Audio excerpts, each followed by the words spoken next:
It must be the big dog next door. I will definitely avenge Uncle San. Lu Dingyang vowed. Lu Yuchen wanted to laugh, and he nodded with ill intent. Thank you, Dingyang. The puppy that bit, Jianwei, did not dare to glare at Lu Yuchen in front of so many people, but she had already cursed him countless times in her heart.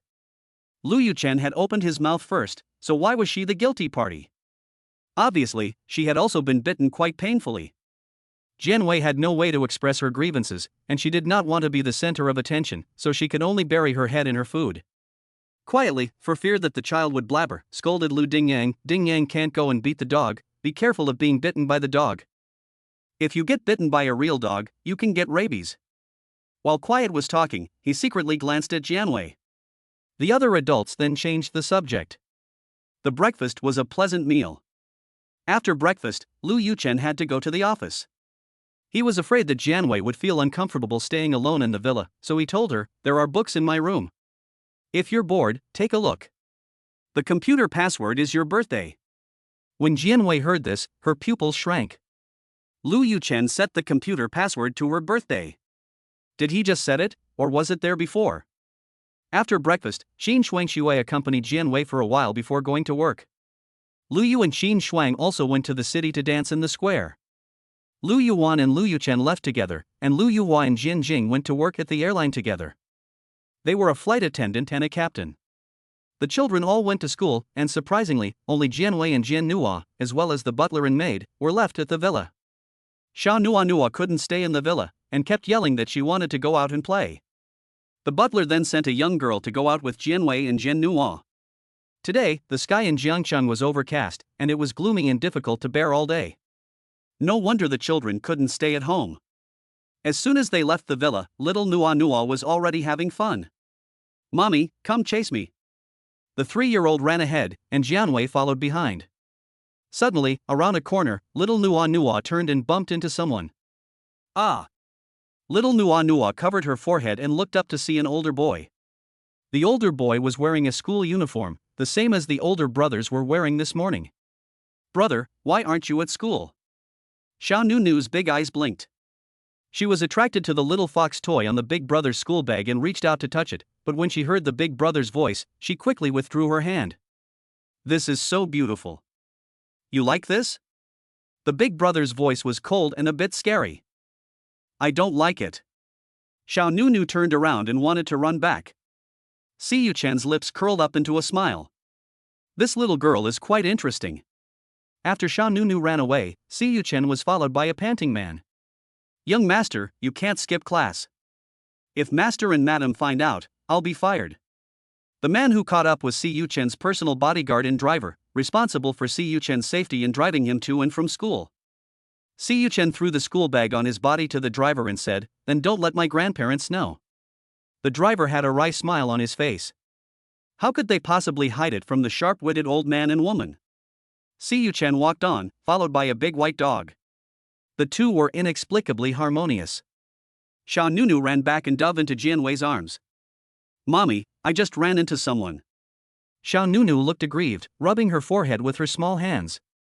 Jianwei looked worriedly ahead, but seeing no one, her nervous heart eased a little. But she didn't let go of the opportunity to teach her daughter a lesson. "Nuo, did you say sorry when you bumped into someone?" Little Nuo shook her head. "I forgot." "Then in the future, you have to say sorry when you bump into someone, understand?" "Got it." "And also, in the future, you can't talk to strangers easily, and you can't go with strangers." "Got it, Mom. Let's go home." Jianwei took Jian Nuo back to the villa. Over the next few days, the Lu family's routine and lifestyle remained much the same. During the day, everyone went to work or school, and in the evenings, they would get together and chat. A week passed in a flash. After staying with the Lu family for so long, Jianwei was beginning to feel a little stifled. She always felt that Lu Yuchen's words were alarmist, and that if someone was going to harm her, it was probably just Lu Yuchen making things up. He had even mentioned Tang Yuyu on purpose, just to make her feel bad. "I want to take Nuo home." Jianwei suddenly spoke, and Lu Yuchen turned to look at her sharply.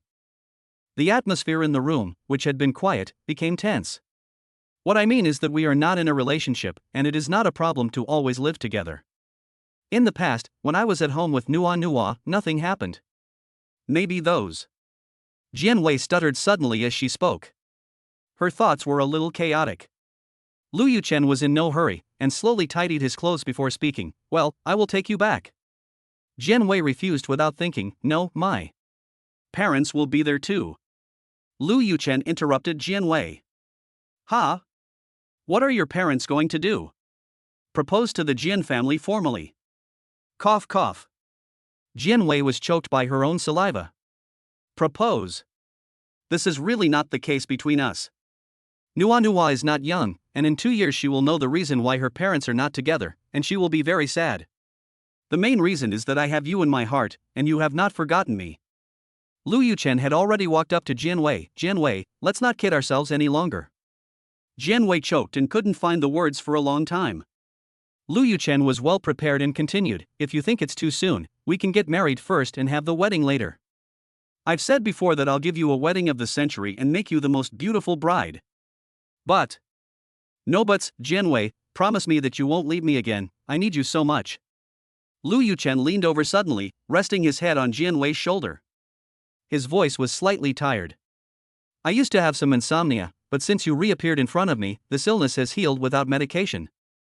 Jian Wei, you are my medicine, don't leave me. Jian Wei's heart softened. Whoever encounters such a rich, handsome man who is also particularly good at sweet-talking is bound to fall. Lu Yuchen, how much of your heart is true? When the two of them get along, Jian Wei is not a blockhead, and it is impossible for her not to feel a little moved. All of it. Today, the weather in Jiangcheng is very good. Xiao Nuanyuo has changed into a purple fairy dress and is standing in the sun. A butterfly lands on the hair clip she is wearing on her head, which is very beautiful. Woof woof woof. Suddenly there is a dog barking, and a big white dog suddenly runs towards Xiao Nuanyuo. Chapter 18, Nua is a lucky star.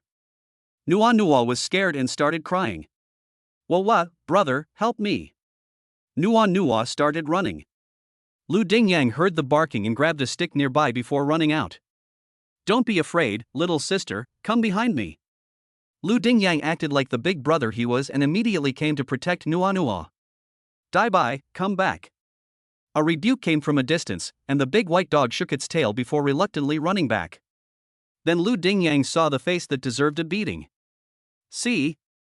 You. Shun. Lu Dingyang gritted his teeth. This big white dog was as annoying as Si Yuchen. The big white dog ran up behind Si Yuchen, crouched obediently, and then ran away. But Si Yuchen walked towards their side. Lu Dingyang raised the stick in his hand and pointed at Si Yuchen, saying, "Don't come over, or I'll beat you up." Si Yuchen smiled, not afraid of Lu Dingyang's threat, and walked step by step. Si Yuchen, didn't you hear what I said? Lu Dingyang really wanted to raise his stick and hit him, but just as he raised it, the voice of Lu Dinghao came from behind him, second brother. Hearing Lu Dinghao's voice, Lu Dingyang inexplicably felt a little guilty, and his hand softened, so he lowered the stick. Si Yuchen is here to see me. Lu Dinghao walked over to Xiao Nui and stopped. He looked at Xiao Nui, whose tears were still on her face, couldn't help but frown, took a deep breath, and said, "Let me introduce you. This is my third uncle's daughter, Nuoi. Your big white dog scared her today." Si Yuchen smiled and sincerely apologized to Xiao Nua. "I'm sorry, Nua, but Debai didn't mean to scare you, he just wanted to say hello. We met last time, and Debai took you for my friend." Xiao Nua is actually not at all shy. Last time she bumped into Si Yuchen, she forgot to apologize, and her mother scolded her. Today Si Yuchen's dog scared her, so it's even. Xiao Nua responded. Lu Dingyang, however, sensed something was wrong. He asked Xiao Nuanyuo, "When did you two meet? Si Yuchen is so unfair. The Lu family has just had a baby girl, and Si Yuchen has already set his sights on her. He really thinks that the Lu and Si families will arrange a marriage between their children, but forget it. Just last time. Si Yuchen answered first." Lu Dingyang gritted his teeth in anger. Si Yuchen looked at Xiao Nuanyuo again, his smile even sweeter. "Little Nua, introduce yourself. My name is Si Yuchen, you can call me Brother Yuchen in the future." Shameless. Lu Dingyang was angry, his face turning red, but he was weak in front of his third brother Lu Dinghao. It so happened that Si Yuchen, who was shameless, got along well with Lu Dinghao. This was probably the mutual admiration between geniuses. Lu Dinghao is the genius of the Lu family, and he is an expert at everything he learns. Yuchen is not bad either. Yuchen, who sleeps in class, can easily get first place in the whole grade. Although Lu Dinghao is a grade younger than Yuchen, it does not affect the two being tied for the title of academic god. Yuchen, Xiao Nuonyuo is only 3.5 years old. Lu Dinghao suddenly spoke out of the blue to remind him. Yuchen nodded. I know, so there's no rush, I still have 17 years to strive. In 17 years, Xiao Nuonyuo will be 20 years old. Lu Dinghao's eyes gave a warning. Under the pressure of Lu Dinghao's gaze, Yuchen lifted his hand and touched Xiao Nuonyuo's head. Lu Dingyang is not the type of person who can hide his temper, so he lifted his hand and opened Yuchen's hand, scolding him, shameless. Yuchen, the shameless one, didn't mind at all. After a few years, this will also be his brother-in-law, so he can't offend him.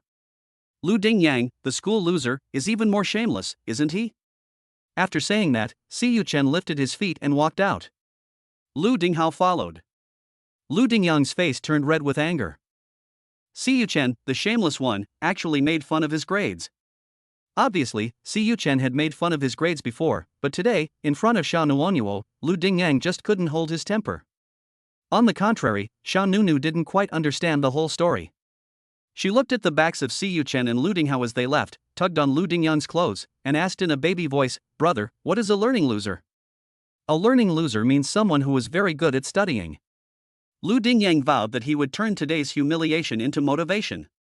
He didn't seek to surpass Yuchen, but he would definitely come in second in the whole grade. Lu Dingyang's vow was broken in less than half an hour. Studying is not really his thing, Lu Dingyang is more suited to fighting. Xiao Nunu followed Lu Dingyang with her short legs. "Brother, aren't you studying?" Xiao Nunu's legs were short and she couldn't keep up with Lu Dingyang.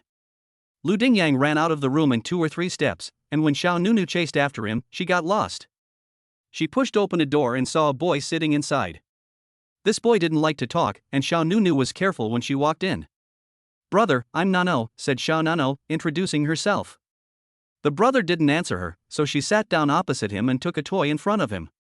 The brother stared at her, and she put the toy down again. "Brother, can I play with it for a while?" Xiao Nano blinked her big, fluttering eyelashes. Her chubby little face was so soft and plump, who wouldn't like such a sweet little thing? "Brother." Xiao Nunu's little hand leaned a little unsteadily towards her brother, and then touched the back of her brother's hand very unintentionally. Her brother retracted his hand sharply. Xiao Nunu's hand fell empty, so she took a toy in her hand and played with it. "Brother, what's your name?" "Brother, is this your room?" "Brother, can I play with this for a while?" "Brother." "Brother." The slightly chatty Xiao Nunu became a little awkward in front of the quiet older brother. If he wouldn't play with her, she would find another brother to play with. Xiao Nunu got up to leave, when suddenly her older brother spoke from behind her, "My name is Lu Dingyang. This is the 4th brother, the Lu family's least talkative brother." Xiao Nunu sat back down again. "My name is Jin Nu, brother, you can call me Nunu." When Qin Shuang came up with a plate of fruit, she heard Xiao Nuonyuo's voice at the door of Lu Dingyang.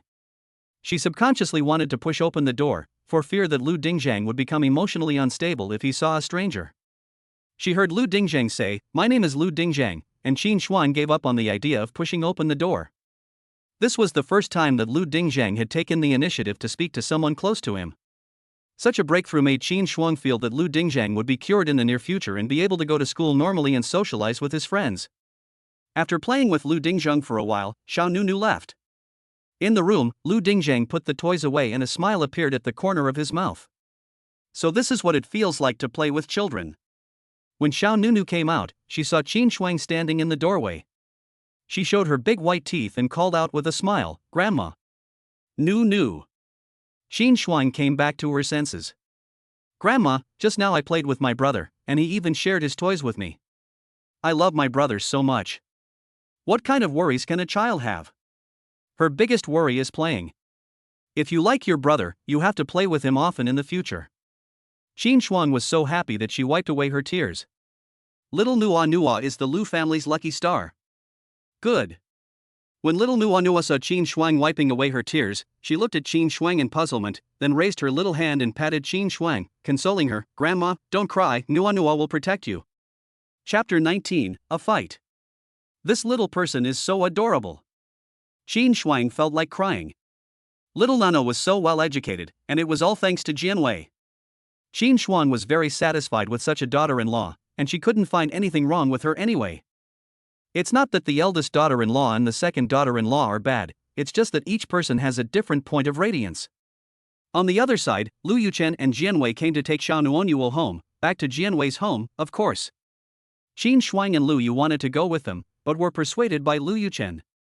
Jianwei is a simple girl, if you put too much pressure on her, she will probably just run away. Lu Yuchen felt that after being apart for so many years, they had to get along and find the feelings they once had, so that Jianwei could let go of her worries, and they could come together without any misunderstandings. Jianwei's family lives in the countryside, more than 100 kilometers from Jiangchang. The area is abundant in grapes and other tropical fruits. Jianwei's family grows more than 10 acres of grapes. There are 6 people in the family, in addition to her parents and Jianwei's younger sister, Jian Mei. Jianwei's grandmother is still alive. Lu Yuchen prepared a gift for everyone, and even everyone in Jianwei's uncle's family had a gift. The gifts filled the trunk of an SUV. When they returned to the Jian family, Lu Yuchen's actions also made Jianwei feel very honored.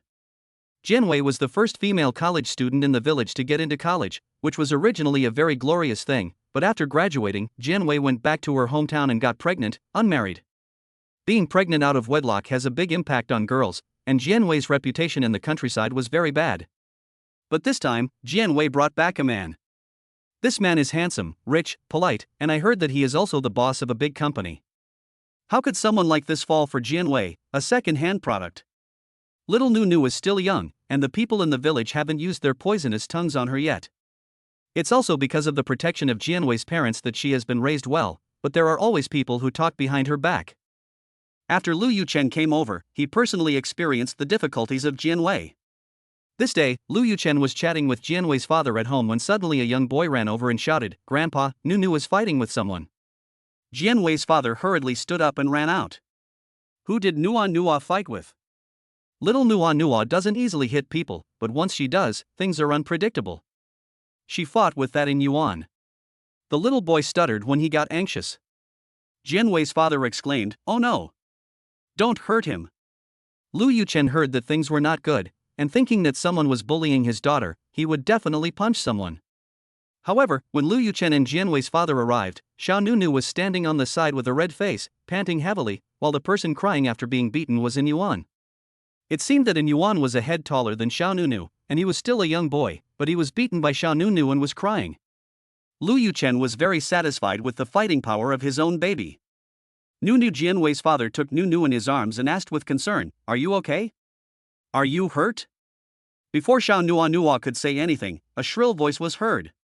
"And Yuan, fight back. You only know how to cry when someone else hits you." This was in Yuan's grandmother, the famous shrew of the village, who liked to get angry most of all. The so-called getting angry is that no one can bully their child, and any conflict between children will escalate into a conflict between adults, but it's fine for their child to bully someone else's child, and they will say that someone else's child is petty instead. "You little bitch, what did you hit our on Yuan for? I'll show you." Grandma on Yuan said, and she was about to slap little Nano. Jianwei's father protected Nano behind him and said unconvinced, "Auntie, children fight with each other, why are you getting so angry?" "Can I not be angry? Look at what your little Nano has done to our An Yuan, her face is disfigured, how will you raise her if you can't marry her in the future?" Jianwei's father found this amusing. There was a red mark on An Yuan's face, but disfigured? This is how you educate your children in the Jian family, but no wonder. Jianwei herself is not serious, so what good can come from the children she teaches? And Yuan's grandmother had now moved on to personal attacks. "Auntie, you've gone too far." Jianwei's face turned cold. "This is going too far? When your little girl beat up my An Yuan, it wasn't going too far. And Yuan, come here, hit her back." Grandma An Yuan pulled An Yuan over and told her to hit Xiao Nunu. And Yuan was a little scared, so when her grandma pulled her out, she hid behind her and just cried. Xiao Nunu, however, was not someone who could be bullied so easily. She came over and tried to hit An Yuan again, but was pulled back by Jianwei's father. "Grandpa scolded me for not having a father and for having a mother." Xiao Nunu's hair stood on end with anger. She obviously has a father, and her father is right here. Xiao Nua went over to Lu Yuchen and grabbed his hand, announcing to In Yuan, "See, this is my father, and my father is taller than yours." And Yuan didn't dare say anything, and In Yuan's grandmother snorted, "This is the stepfather your mother found for you, and you really think he's your real father? Jian Wei is just a womanizer. He got himself pregnant when he was at school, and now he's seducing a young guy. What a sinner! He's my father." Xiao Nu retorted. Lu Yuchen was about to speak up, but Jian Wei's father stopped him. It's beneath him to argue with a 60-something old lady. Besides, if Lu Yuchen speaks up today, the nature of this matter will change, and I'm afraid In Yuan's grandmother will be even more unforgiving. However, Lu Yuchen is not someone who can be insulted at will. "This auntie, you might have to be disappointed, I really am Nua's real father." Grandma In Yuan laughed even more mockingly. "If you really are the child's real father, a sow could climb a tree. Young man, you look so standard, and what you're wearing isn't cheap. Auntie will give you a heads up, that girl from the Jin family really isn't a good woman. If you really want a girlfriend, Auntie here has a few good girls I can introduce you to." The tone of this conversation seems to have changed. "No need, Jian Wei and I are already married." Lu Yuchen could tell that Granny An Yuan was a difficult person, so he spoke up to show his attitude and status. If Granny An Yuan continued to harass him, he would have to use other tactics. "It's a pity that she's married. A flower has been stuck on cow dung. Don't you dare call me daddy." Xiao Nu is really angry. Grandma In Yuan turns her attention to the little girl, Jian Nu. "What do you know, kid? I'm warning you, if you dare to hit our In Yuan again, I'll beat you up. If he calls me mommy again, I'll hit him too." Xiao Nu is really not afraid. She has a father, and her father can beat up a lot of people. Even In Yuan's father can't beat up her father. The little baby crossed her arms and glared at In Yuan. In Yuan was so scared that all he could do was cry. Chapter 20, The Brothers Are Here. In Yuan's grandmother had originally planned to come over and stand up for In Yuan, but who knew she would run into that old man from the Jin family, and there was also an extra person, Jian Nua's father, which made her feel a bit intimidated. Subsequently, In Yuan's grandmother cursed and pulled In Yuan away, and the sound of her cursing and In Yuan's crying grew further and further apart. Xiao Nua was being held by Lu Yuchen and was walking behind Jian Wei's father towards the house. Jian Wei and her younger sister, Jian Mei, had just returned from the fields and they met at the front door. "Mama." Xiao Nu reached out for a hug from Jian Wei.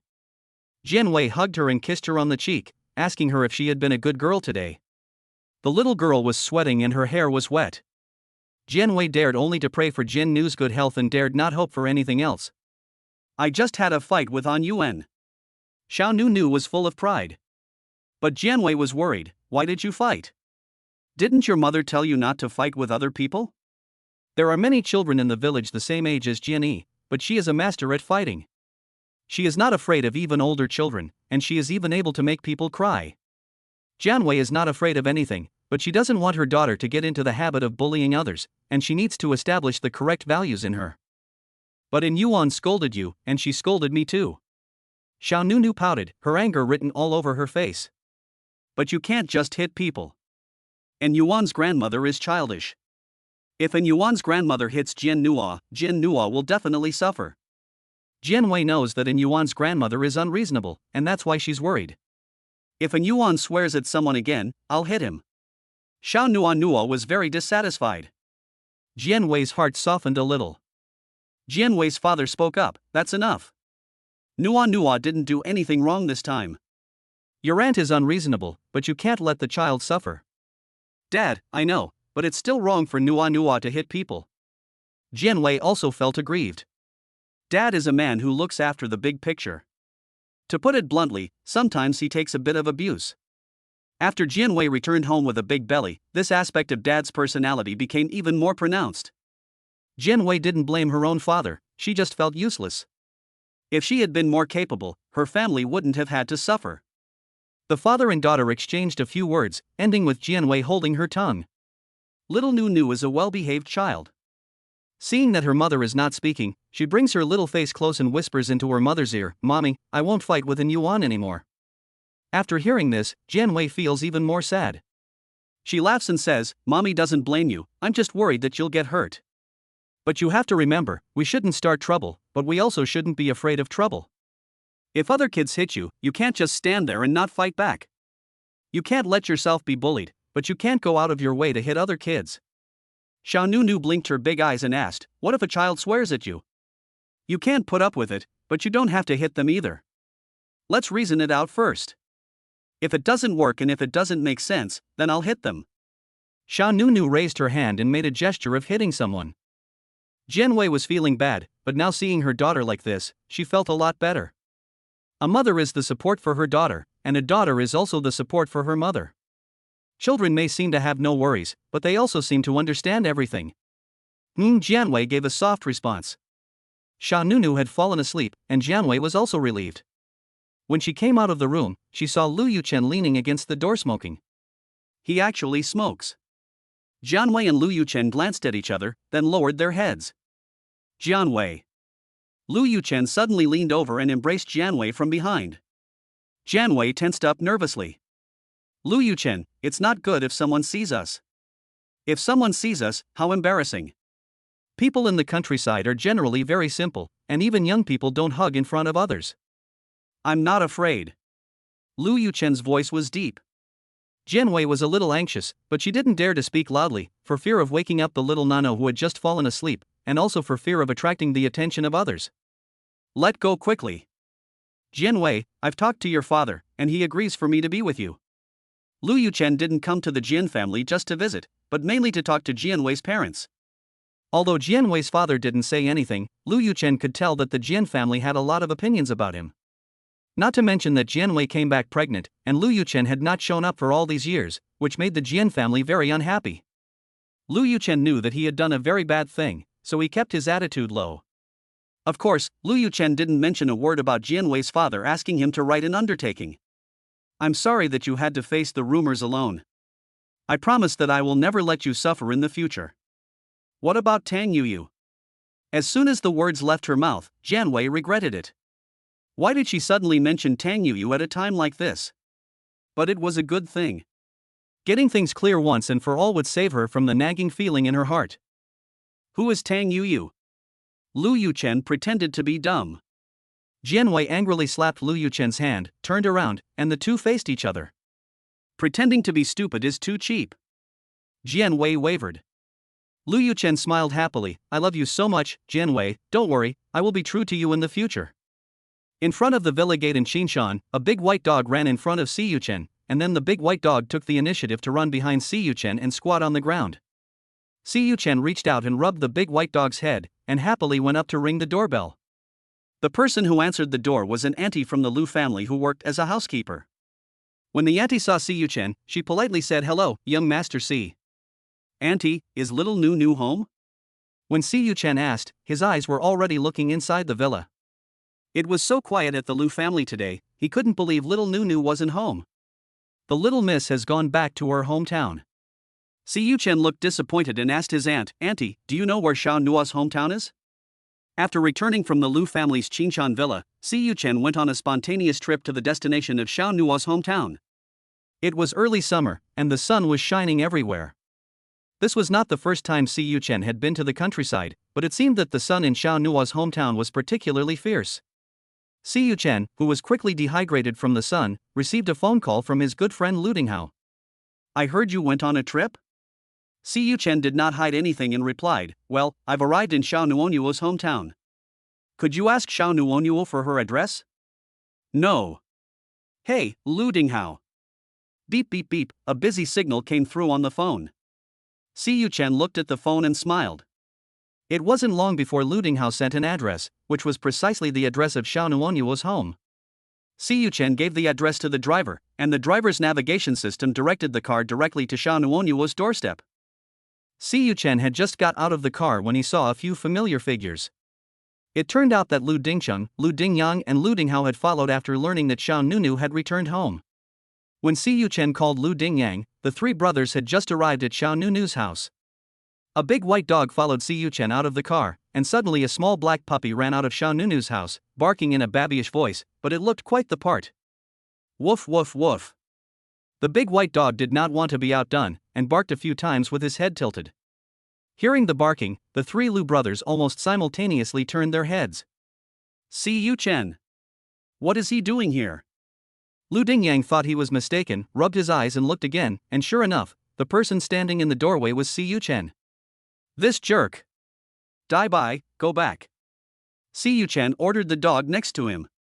The big white dog was obedient and turned around to jump into the car. Si Yuchen slammed the car door shut, gave the driver a few instructions, and the driver drove off. The puppy that ran away from Jian Nu's house came up and tugged at Si Yuchen's shoelaces. Although the puppy was very small, it had a full head of hair and was completely determined to bite Si Yuchen to death. Dian Dian, come back. Suddenly, a baby voice came from nowhere, and it was none other than Xiao Nunu's. Xiao Nunu ran towards Si Yuchen with her short little legs, and directly grabbed the black puppy's tail and dragged it back. Chapter 21, Being Bullied. Si Yuchen froze. This method of handling the situation seemed a bit violent. But he liked this violent approach. The little black dog was in pain from being pulled, but it only whined, and wouldn't bite Xiao Nuonyuo. Xiao Nuonyuo was even more aggrieved, so she let go of the little black dog and scolded it, "You're being aggressive, so I'll hit you." When Xiao Nuonyuo was about to hit the dog, the little black dog had already run away. Si Yuchen laughed unkindly. Xiao Nuonyuo looked back at Si Yuchen and asked, "What are you laughing at, brother?" "Nothing." Si Yuchen stopped smiling and said in a very serious tone, "Xiao Nuonyuo, why didn't you tell me you were going back to your hometown? You made me worry." Xiao Nuonyuo laughed and said, "Brother, I'm home." Si Yuchen looked at her with a face full of affection. Lu Dingyang couldn't stand it and ran out. Si Yuchen, what are you doing here?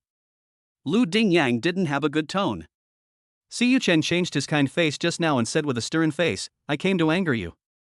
The academic god and the academic slacker in the same class happened to be lifelong friends, and their parents always compared the two of them. Over time, the two of them became friends.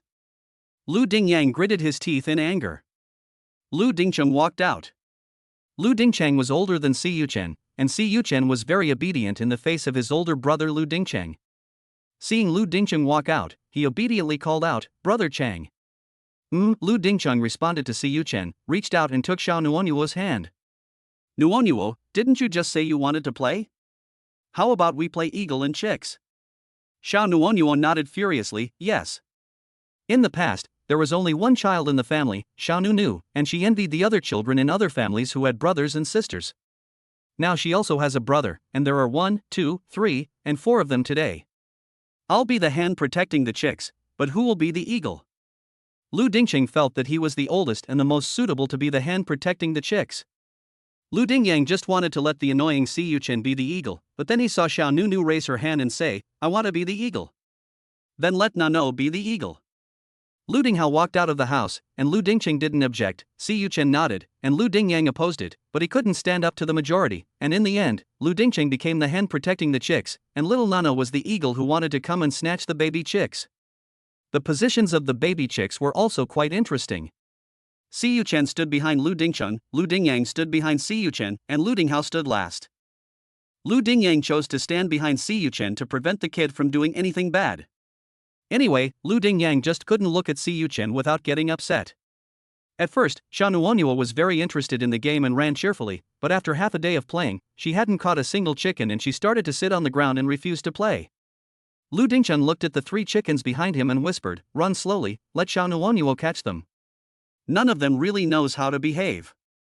Si Yuchen volunteered to go to the back, but was pulled back to the front by Lu Dingyang. This time, Xiao Nunu caught 3 chickens in a row, and in the end even the hen protecting the chicks was caught. Xiao Nunu clapped her hands in pride. "Big brother, you're no good at being a hen." Lu Dingcheng. Is he no good at being the hen protecting the chicks? It was clearly done to please Xiao Nunu. The siblings had a great time playing together. During dinner, each of them ate 2 bowls of rice, and even little Nuonyuo ate quite a lot. Jian Wei was afraid that Nuonyuo had eaten too much. After dinner, Nuonyuo planned to take her brothers to the field to see the grapes. Although the grapes were not ripe yet in this season, the children were in high spirits. Because the sun was too strong, each of them also brought a hat. The sudden appearance of a few city children in the Jian family also caused a lot of discussion among the villagers. What kind of relatives have come to the Jian family? They are not any kind of relatives. I heard that they are the man that Jian Wei brought back, and those children are all boys. What? Jian Wei has really brought shame to the Jian family. He is even a college student. I don't think he is as capable as my Nonyo. At the time, I advised him, Uncle Jian, that there was no point in sending a girl to school. It would be better for her to get married early and receive a dowry. But he didn't listen to me. He must be regretting it now. And Jian Wei is also disobedient. Luckily, my son didn't marry her back then, or he would definitely be regretting it now. Your son is so lucky to have such a wonderful wife, and yet he's still not satisfied? I'm very satisfied. Her daughter-in-law has given the family 3 sons, so she can't be dissatisfied. In the countryside, you still need to have sons. For families like the Jians, who have no sons and only 2 daughters, when the daughters get married in the future, the family will decline. This is old thinking, old feudalism. When Jian Wei's mother heard these busybodies gossiping, she didn't swallow her anger this time and walked over to interrupt. How dare you shrews gossip about our Jian family's daughters? Jian Wei's aunt, do you think your girl is going to the city to enjoy a good life when she gets married? Let me tell you, I've seen her more than once hiding in the corner of your house crying. And you're the only one who treasures your son, everyone else avoids him like the plague. What's a lazy bum like you so proud of? A few middle-aged women who had been discussing the situation were put to shame by Jian Wei's mother, but none of them were convinced, and they all shouted abuse at her. Jian Wei's mother was no pushover, and she spoke quickly and angrily, without pausing between words. But there was only one person against 4, and although Jian Wei's mother did not win the argument, she finally felt better. She had let out all the pent-up anger from all these years, and her body felt much lighter. When she got home, she told Jian Wei, since that man is Nua's father, you two should get married. I only have one request, if you don't marry him, his family won't marry you, your household registration with Nua's won't be transferred, and Nua won't change her name. Didn't those people say that the Jian family was going to fall? She was slapping those people in the face. Mom, is something going on? If he doesn't agree, our family won't marry. Jian Wei's mother was firm in her attitude, and Jian Wei knew what to do. When Jian Wei conveyed her mother's wishes to Lu Yuchen, he agreed without much thought. The Lu family did not lack heirs, and the Lu family's heirs would not be limited to one surname. Even if Nua did not change her name, she would still be my daughter. Lu Yuchen's understanding and reasonable attitude warmed Jian Wei's heart and moved her. They did have feelings for each other. Now that the most confusing issue in Jian Wei's heart had been resolved, she had no problem marrying Lu Yuchen. There was just one more problem. That is the problem of how to support the 2 elderly parents in the future. My parents are ordinary farmers, and they may not be used to living in the city if they are asked to do so, but if they are always left in the countryside, Jian Wei is not at ease. Although Jian Mei works on the farm, she has always wanted to find a job outside the home and will not farm at home. Moreover, the boyfriend Jian Mei calls is also in the city, so there is little chance that Jian Mei will stay in the countryside in the future. So how should the 2 elderly parents be arranged? On the other side, Xiao Nunu took her brothers to the grape field at the entrance of the village to look at the grapes. The brothers were all very curious and couldn't help touching the grapes, which were as big as glass beads. Xiao Nunu stopped them, saying, "Don't touch them. Mum said that if you touch the grapes with your hands, they won't sell well." The brothers listened to Xiao Nunu. Suddenly, there were some laughs behind them. They were all village children, most of whom were older than Jian Nu. One of the 10-year-old girls pointed at Jian Nu and said, "Jian Nu, come here." "No, I won't," Jano replied. "She's not stupid. She knows she'll get beaten if she goes over there. This older girl is the eldest sister of an Yuan, and she's usually very fierce. Jano is a little afraid of her. But today Jano is not afraid, because she has brothers." Chapter 22, I have brothers, I'm not afraid of you. If you don't come over here, I'll beat you up. Little Jano simply hid behind her brothers and arrogantly replied, "I have brothers, I'm not afraid of you." And Yuan's elder sister snorted, "Those brothers of yours are the children of men your mother found, right? I heard they're all city people. Do city people know how to fight? They're all scrawny as a stick, she could crush them with her hands." By age, and Yuan's elder sister was a year or 2 older than Lu Dingcheng.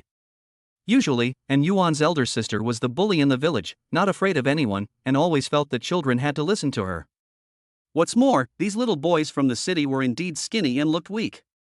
If an Yuan's sister really thinks that, she is making a big mistake. Not to mention the others, just take Si Yuchen, this real academic god not only has first-class academic performance, but is also a person with all-round development in terms of morality, intelligence, and physique. He has been learning taekwondo since he was young and has also practiced martial arts. Not to mention fighting in Yuan's sister. Even if 10 in Yuan's sisters came, he would still be more than enough.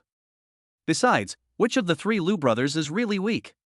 If anyone thinks that the Lu boys can't fight, Lu Dingyang will be the first to disagree. Then try. However, the one who stood up first today was actually Lu Dinghao, the well-behaved Lu family boy who usually hated it when others fought. Lu Dingchen looked at Lu Dinghao with suspicious eyes, and then also stood up. Nono is my younger sister. If you want to bully her, you have to go through me first. But I can see that you are a girl, so you'd better take someone away early, so that you won't cry and go home to your mother. In the minds of these children, who were under 10 years old, the idea that girls should be given way in a fight was almost non-existent. Even if it existed, it should not be used now. They were going to bully Nua, so they could not just stand there and watch these people bully her. Lu Dingyang was not willing to be outdone and also stood up. His speech was not as refined as that of the 2 Lu Dingcheng and Lu Dinghao, and he just started swearing. Shameless. There is no point in reasoning with people like this, they are a bunch of mad dogs. When In Yuan heard this, she was unhappy and pointed at Lu Dingyang and yelled, "Who are you calling shameless? Who are the mad dogs?" When she spoke, In Yuan was like a cat that had been provoked, running towards him and raising her hand to hit him. Lu Dingyang was not afraid at all. When In Yuan tried to hit him, he reached out his hand and tripped her. In Yuan fell on her stomach and even grazed her nose. Girls are delicate by nature, and this time In Yuan's sister burst into tears. When the few people who had come with In Yuan's sister saw this, none of them dared to come forward. Lu Dingyang was speechless. Girls are trouble. They are fierce, but they can't fight back. If it were normal, Lu Dingyang would have come forward to help, but today he wouldn't, because this girl was going to beat Xiao Nuer. While no one was paying attention, In Yuan's sister grabbed a handful of stones on the ground and threw them at Jian Nu. Humph. She can't beat these boys, but she can bully Jian Yi. Xiao Nunu was small and didn't react at all, but Si Yuchen, who was standing next to her, reacted very quickly and directly embraced Xiao Nunu in his arms. Sister In Yuan, meanwhile, was like a madman, running over and pushing Si Yuchen hard in the back, then pulling on his clothes, and finally trying to bite his hand. Fortunately, Lu Dinghao stepped in and pulled Sister In Yuan away. It wasn't that they wanted to bully a girl, it was just that this girl was being unreasonable and also wanted to bully a little girl called Xiao Nunu who was much younger than her. Today, they were the older brothers, but if they weren't there, it would definitely be Xiao Nunu who suffered. Sister In Yuan was pulled away by Lu Dinghao, and she sat directly on the ground, then simply rolled on the ground. Everyone else was dumbfounded. Xiao Nunu came out of Si Yuchen's arms and pointed at Sister In Yuan and said, "Scoundrel! You mangy dog! You're such a big person, but you're rolling around on the ground. Shame on you!" Sister In Yuan wanted to hit Xiao Nua, but she ran away smartly. "Brother, let's ignore her and go home." Xiao Nua was happy as she held one hand of Lu Dingcheng and the other of Lu Dinghao. She had a brother to back her up. Who would dare bully her in the future? On the way home, Xiao Nua held her brother's hand and bounced along, so happy. A short while after the children returned home, Granny In Yuan came looking for them again. She didn't go inside either, but stood outside the Jin's house and pointed angrily. "You really have no sense of propriety. You brought some children from outside the village to beat up my child and you don't even say a word. You're shameless.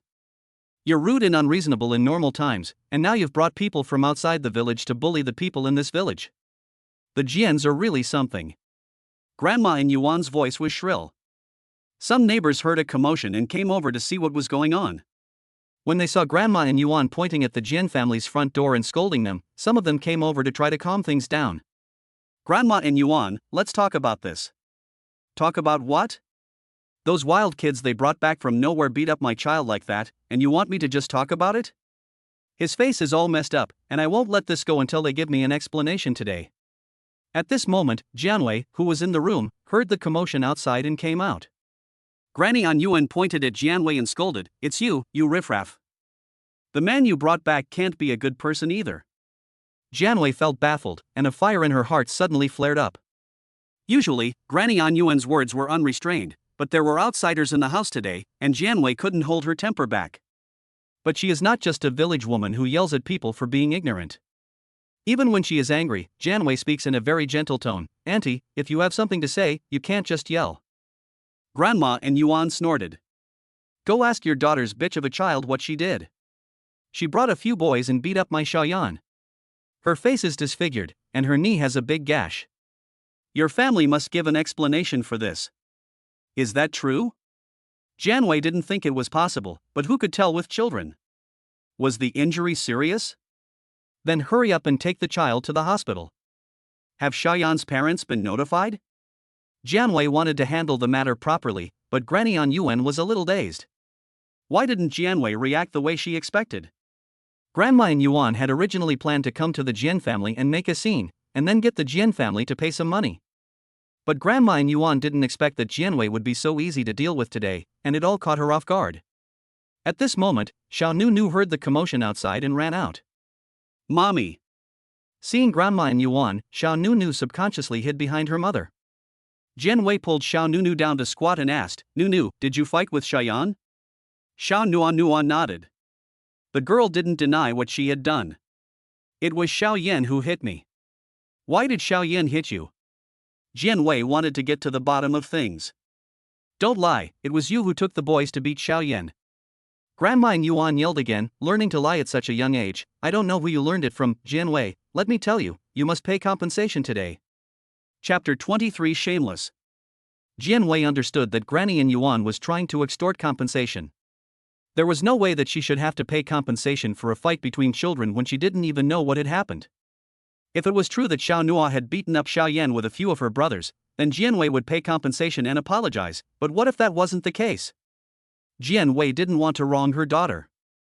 Jianwei stood up and took Xiao Nua's hand. Auntie, it's not appropriate to demand compensation before you know what happened. Jianwei sneered. Even though she was calm, she didn't want to argue with a shrew like Granny An Yuan, but as it concerned Xiao Nua, Jianwei didn't want to be led by the nose without knowing what was going on. Not appropriate? Call your parents out and let your family members judge the situation. I don't believe your parents will still deny it. Grandma An Yuan shouted as she spoke, addressing the Jian family. Simple An, come out here. Jianwei was at a loss for words. Little Nua was scared by Grandma An Yuan's roar and hid behind Jianwei. Some of the onlookers came up to persuade her.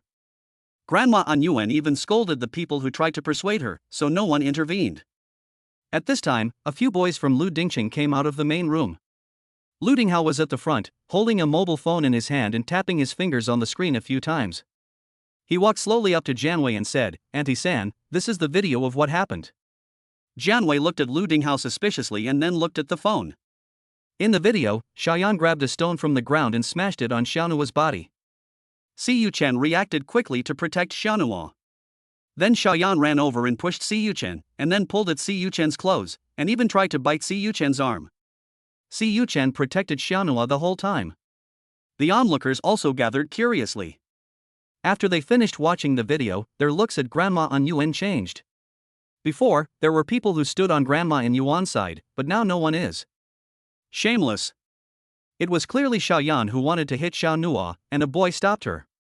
But Xiaoyan wouldn't let go, and she even bit the boy, and wouldn't let him pull her away.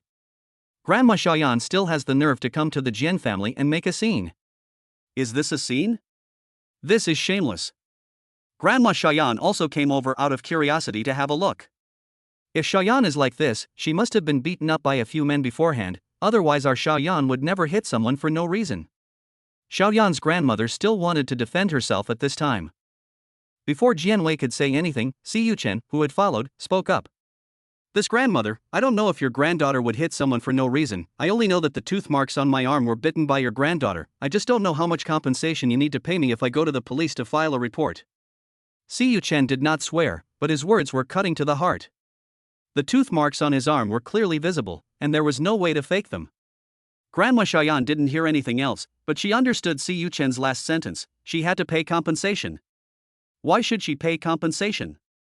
She had one attitude, no money, but her life. Even if Grandma Xiaoyan had 10,000 mouths, she could not say anything at this time that would make the Jians pay compensation. In the end, she left cursing. Jianwei let out a sigh of relief. The onlookers came over to persuade Jianwei not to be angry, and Jianwei politely responded. Xiao Nu ran up to Si Yuchen, brother, does it hurt? Si Yuchen shook his head, no. It was so noisy outside just now, and the boys didn't follow right away. They were inside making this tooth mark. How did they make this tooth mark? It's very simple, just bite it. Xiaoyan didn't manage to bite Si Yuchen, but Si Yuchen didn't want to make things difficult for Auntie Jianwei, so he simply let Lu Dinghao bite him, and the matter was perfectly resolved. According to Si Yuchen, this is called the wisdom of a wise man, who can help people out of a difficult situation while making others favor the Jian family. It also made the villagers see the true face of Xiaoyan's grandmother, so that if something like this happened again in the future, everyone would be on their guard. But they were all red. Xiao Nunu puffed up her cheeks and gently blew on Si Yuchen's wound. Xiao Nunu's strength was very small, and the wind didn't blow, but she spit out some saliva, which sprayed on his arm and was ice cold, and even a little cooling. Si Yuchen felt very comfortable. Xiao Nunu cared so much about him, and it wasn't a waste to have helped her. "Brother, it really doesn't hurt." Si Yuchen smiled tenderly. Lu Dinghao came over and squatted down next to Xiao Nuonyuo, whispering, "Nuonyuo, let me ask you, does the sister who beat you up today often bully you?" Xiao Nuonyuo nodded vigorously and said in her little girl's voice, "Well, that's why I'm afraid of her, but when I grow up, I won't be afraid of her anymore." After a pause, she continued, "But I'm not afraid of her now either, because I have a brother. Her brother is awesome." Lu Dinghao felt sorry for Xiao Nuonyuo and took her little hand, promising, "Well, in the future, my brother won't let anyone bully you." Just the thought of how Xiao Nuonyuo used to be bullied by the older kids in the village made Lu Dinghao feel really uncomfortable. He couldn't do anything about the past, but in the future, he would never let anyone bully Xiao Nuonyuo, no matter who it was. "My brother is so good." Xiao Nuonyuo gave Lu Dinghao a kiss on the cheek. Si Yuchen noticed that Xiao Nunu always expressed her gratitude by giving a kiss, so he wondered if he could ask her for a kiss too. Just as he was thinking this, Xiao Nunu gave him a kiss. "Thanks, brother, for protecting me today." Si Yuchen felt a little giddy. Lu Dinghao gave Si Yuchen a nudge in the ribs, and Si Yuchen almost screamed in pain. Lu Dingcheng walked over, "Nunu, there's me too." Lu Dingyang saw this and also ran over, "Xiao Nunu, there's also second brother." In the end, all the brothers got a kiss from Xiao Nunu, and they all floated away. After staying at the Jian family for 2 days, Lu Yuchen had to take the children back, because the children had to go to school tomorrow and he had to go to work. Jianwei also packed her things and left with Xiao Nunu. Jianwei's parents had come to their senses. Since Lu Yuchen was Xiao Nuonyuo's biological father, and Lu Yuchen was willing to take responsibility, and Jianwei had also made it clear that she still liked Lu Yuchen, they, as her elders, could not stop them from getting married. Lu Yuchen also agreed to the requirements set by the Jian family. Such a son-in-law was already very good. They did not want to pursue the past, and just hoped that Jianwei would be happy in the future. This was what parents expected of their children. Although young Nunu is young, she understands a lot. Although she didn't seem to be that sad when they said goodbye, she hugged her grandmother and said, "Goodbye, Grandma, I'm leaving." A 3-year-old doesn't know many words, but every word she says is so pure. "Okay, call Grandma when you get there." "Got it, Grandma." After saying goodbye to her grandmother, little Nunu hugged her grandfather. "What a sensible child. Grandpa, you be good at home and don't drink." "Okay, I won't." Jianian's eyes welled up with tears. "Grandpa, don't hide your secret stash of money there anymore, Grandma already found it." Xiao Nunu whispered in Grandpa's ear, turned around and ran away. Chapter 24. Brother, hold hands. Jianian lowered his head under his wife's watchful gaze. "This little one, it's really inappropriate to talk about secret stashes of money at this time." The car headed north, and soon after getting on, Xiao Nunu fell asleep. Jianwei hugged her and kissed her cheek. This is the common problem with mothers: when their children are awake, they are constantly causing trouble, and you really want to smack them. But when they fall asleep, they are just so cute. The 3-hour-plus car ride soon arrived, and the car pulled up in front of Qinshan Villa. Just then, Xiao Nunu woke up. Little Nono rubbed her eyes, "Mommy." Her chubby little hands wrapped around Jianwei's arms, and she rubbed her head against her mother's chest. "Mommy smells so good." "Mommy, I'm hungry." Little Nono's eyes were half open, as if she hadn't yet woken up. Jianwei hugged her tightly and said gently, "Okay, we'll have dinner soon." Xin Shuang and Lu Yu had been waiting at the door for a long time, and when they saw the car pull up, they couldn't wait to go up to it. The first car was occupied by the boys, including Lu Dingcheng. Xin Shuang didn't see Xiao Nunu in the car, so she turned her head and walked towards the other car. Xiao Nunu got out of the car with Jianwei holding her. When she saw Qin Shuang, she smiled and said, "Grandma, Grandpa." Xiao Nunu slid down from Jianwei's arms and took Qin Shuang's hand in one hand and Lu Yu's hand in the other. "Nunu, have you missed your grandma?" Yes, I miss Grandpa too. Little Nuwa Nuwa is small, but she is very articulate. Lu Yuchen got out of the car and put his arm around Jianwei's shoulders. He whispered, "Let's go." Jianwei nodded. Nuwa Nuwa. Lu Dingxian ran up to little Nuwa Nuwa and hugged her. He had been upset because he couldn't go with his brothers to their home in the countryside, but all that unhappiness disappeared when he saw Nuwa Nuwa. Little Nu Nu was happy too, and she hugged Lu Dingxian back. "Brother, I've brought you a present." Lu Dingxian was delighted. "What present?" Little Nu Nu took out some candy from her little bag and gave it to Lu Dingxian. "This is what my grandparents gave me when I left. I ate one, and I'll give you the rest. Let's share it, you have two and I'll have one." Lu Dingxian was very considerate as an older brother and of course wanted to give his younger sister more than his share. Xiao Nuwa Nuwa was not at all polite, and after taking the two candies, she smiled even more sweetly than the candies. Lu Dingxian took Xiao Nuwa Nuwa to his room and took out a box from under the bed and handed it to her. "I bought you a dress. See if you like it." Lu Dingxian had a lot of secret money, and the dress he bought was not an off-the-shelf dress from the mall, but a custom-made one. The price was naturally not cheap, but the most important thing was the thought behind it. Although Lu Dingxian is only 4 years old, he is the most attentive and caring of the Lu boys. He likes it. Little Nuwa Nuwa happily kisses Lu Dingxian on the cheek. Lu Dingxian feels a little embarrassed when he sees his face turn red. His mother once said that boys shouldn't kiss girls casually, and girls shouldn't kiss boys either, right? Little Nuwa Nuwa's brother tells you that you shouldn't kiss people casually in the future, it's impolite. Lu Dingxian acted like a little adult. Sha Nuar asked with a puzzled look on her face, "Why?" "But Mummy also likes to kiss her when she is happy, and Mummy also likes her to kiss her." Lu Dingxian couldn't explain why you shouldn't kiss people at will, but he was very sure, you just shouldn't. Sha Nuar let out an "oh" and took note of this matter in her heart, and she would ask Mummy why later. On the other hand, Si Yuchen went home after getting off the car. He had gone on a spur-of-the-moment trip, and he had to go back and explain to his parents. Lu Dingchun, Lu Dingyang, and Lu Dinghao went to Jianye's hometown. They were exhausted, and Lu Dingcheng didn't even want to eat dinner and went to bed. Lu Dingyang, however, had to catch up on his homework. He was going to school tomorrow, and he hadn't written a single word. Lu Dinghao took a shower and got himself all cleaned up before going out. Sha Nuanua and Lu Dingxian hid and finished eating their sweets, and Qin Shuangxue came to call them both to dinner. Qin Shuangxue came out holding Sha Nuanua. Lu Dingxian came out behind Qin Shuangxue. His real mother was holding Sha Nuanua, but Lu Dingxian wasn't angry, instead he was very happy and skipping about cheerfully. "Brother, hold hands." Even though Sha Nu was being held by Qin Shuangxue, she was restless. She bent down to try to take Lu Dingxuan's hand, but she was too small and her hands were short, and Lu Dingxuan's hands were not much bigger, so the two little short hands did not meet. Qin Shuangxue simply put Xiao Nu down, and Xiao Nu was able to hold Lu Dingxuan's hand as she wished. The happiness of a child seems very simple. The two of them felt particularly happy holding hands, and they just kept smiling at each other. Lu Dinghao came out of his room and saw Lu Dingxian and Xiao Nuonyuo holding hands and smiling together. Xiao Nuonyuo saw Lu Dinghao and pulled Lu Dingxian over to him. "Brother, hold hands."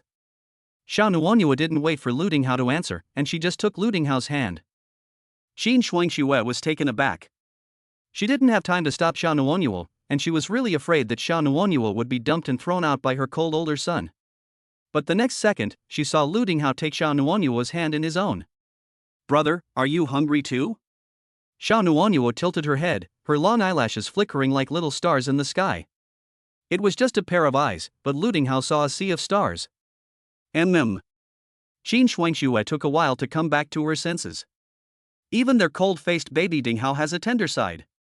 Everyone has noticed that since the appearance of little Nu, the family has changed in one way or another. The main thing is that the atmosphere in the family has become better and better.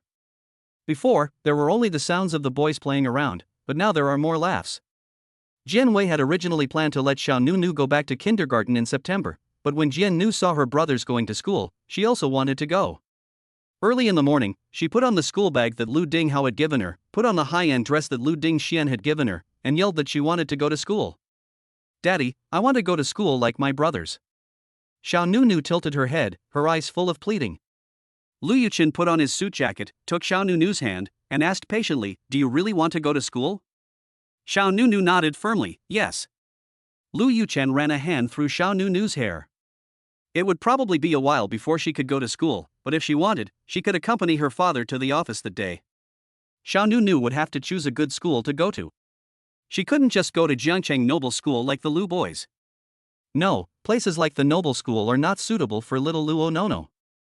The students there are too competitive, and if little Lu Onono goes to that kind of school, she will definitely be led astray by the bad atmosphere there.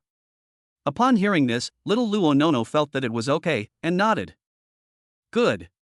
Lu Yuchen squatted down and picked little Lu Onono up. Let's go. Chapter 25, Meeting a Bad Sister.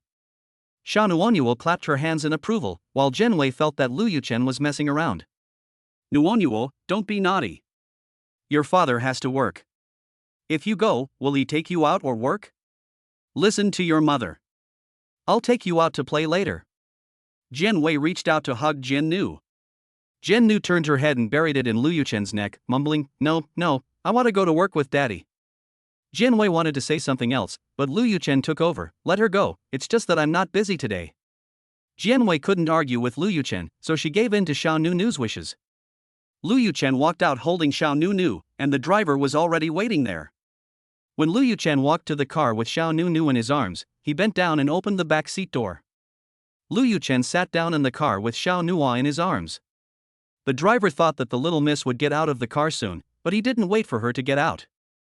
5 seconds later, the driver gently closed the door. The person next to Lu Yuchen had some common sense.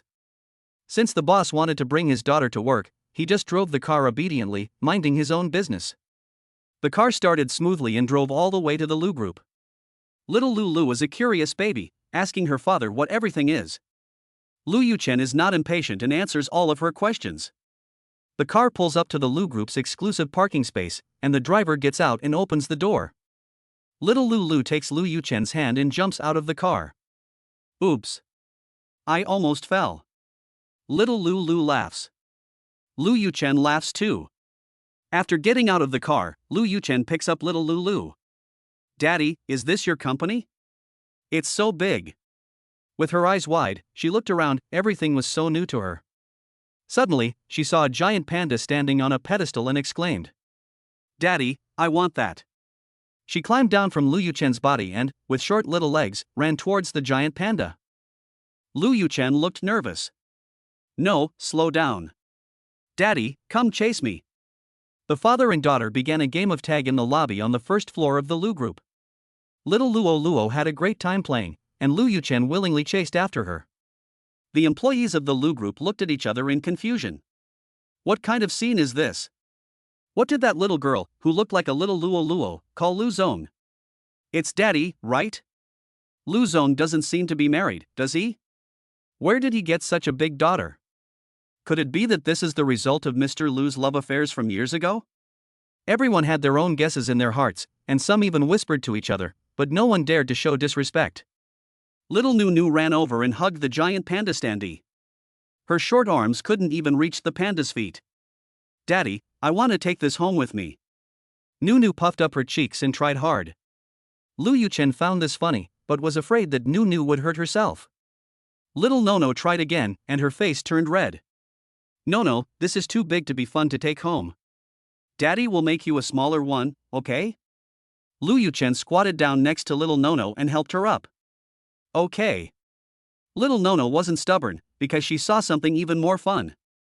Lu Yuchen had just helped little Nono stand up when she took a few short steps and ran away again. Daddy, there are tangerines here, I want to eat tangerines. By the time Lu Yuchen reacted, Xiao Nuer had already run to a small kumquat tree in the hall. The kumquats had just borne fruit, but at this time of year they were still green and unripe and inedible. But Xiao Nuer didn't know that. She ran over, plucked a kumquat off and stuffed it in her mouth. No, you can't eat that. Lu Yuchen didn't care about appearances. Little Nono listened to her father and didn't dare to bite it. She just wrapped the kumquat in her mouth. She turned around and bumped into someone. Ah! Little Nunu fell over, and the kumquat in her mouth fell out. The person she had bumped into had just got out of the elevator, was looking down at the documents in her hands, and hadn't noticed Lu Yuchen running over, so she suddenly got bumped by a child and her white leather shoes got dirty. She snapped angrily, Where did you come from? While she was talking, the woman kicked little Nu, disgusted. The staff. They could only silently mourn for this female employee in their hearts. Xiao Nu cried out in alarm and burst into tears. Daddy! The round and plump Xiao Nu crawled up from the ground. Lu Yuchen happened to run over, and Xiao Nu threw herself into his arms. Daddy, she hit me. The female employee felt speechless. The anger in her heart had already reached her throat, and she was about to ask the child's parent how they had raised the child when she saw Lu Yuchen's intimidating face. What was the relationship between Mr. Lu and this little girl? Wait, what did this little girl just call Mr. Lu? Daddy, Daddy! The female employee's legs went weak. Mr. Lu, I'm sorry, I didn't know. The female employee's words had not finished when Lu Yuchen stood up, holding little Nuonyuo in his arms, and looked directly at the female employee. The female employee was stuck. Her words were clearly at the back of her throat, but they just wouldn't come out. Lu Yuchen's personal assistant, Qin Yan, took a headache-inducing breath and walked quickly over.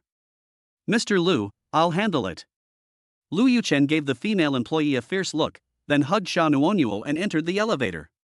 When the elevator door closed, Lu Yuchen patted the little girl's back gently, his eyes full of pain and tenderness.